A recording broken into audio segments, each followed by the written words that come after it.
We talk about cancel culture the whole time, but this specific story really stood out to me. It's from an extremely brave piece written by a senior at Princeton University describing the unbelievable levels of political conformity expected on campus and the vicious punishment for anyone who deviates. Listen to this. It's the quote. Because a Princeton student defended an unpopular opinion about policing in a private conversation, she was pushed out of her leadership position on a sports team. Here with the reaction is the co-chair of Let's Win for America Action, Janelle King. Janelle, I mean, there's something about that specific thing. This was a student having a private conversation. Yeah. And it gets reported to someone, and then it ends up she loses her position on the sports team.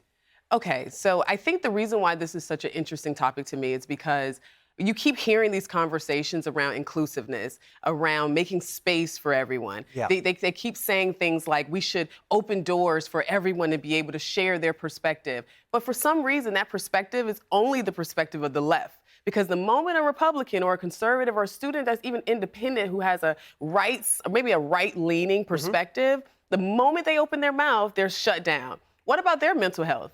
Where's their emotional animal? Like, where is their assistance? Where is their support? How are we going to tell them that for some reason that we have conversations around whether or not you should support 76 different genders, but we can't have a conversation around whether or not I agree or disagree when it comes to policing, especially when you have 60 million police interactions a year, and of which less than 1% end unfavorably. So why are we not having this discussion? That's the part that's so confusing to me. This is not about inclusiveness. This is not about actually wanting to create a society where there's equality. It's about creating a society that lines up with what it is that you want it to line up with. Yeah. It's about lining up with a message and a narrative, not an agenda that's really putting forth a message of love and inclusiveness. It's totalitarian. That's what it is. It's basically saying, and it's pushed through the media, through universities in this case, through all these institutions, to the point where people, and I hear it from people who work in corporate America as well, they just are frightened to say what they think because they'll be ostracized by their colleagues. They may even lose their jobs or whatever. It's happening everywhere. It's unbelievable that this is happening in America. Oh, it is. And so I was on a panel recently where I was the only Republican. It was all Democrats, and it was primarily Gen Zers.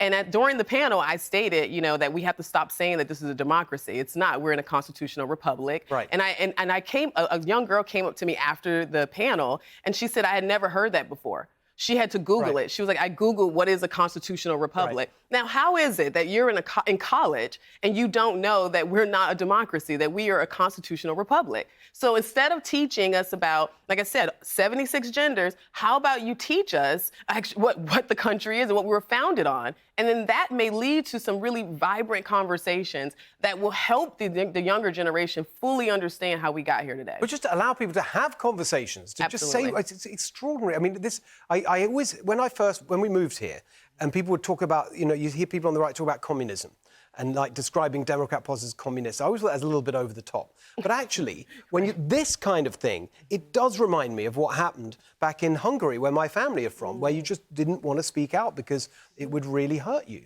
Yeah, it's like the start of it, right? It's the little subtle things. It almost feels like, there's when you go to prison. I've never been to prison, but I've heard there's always that.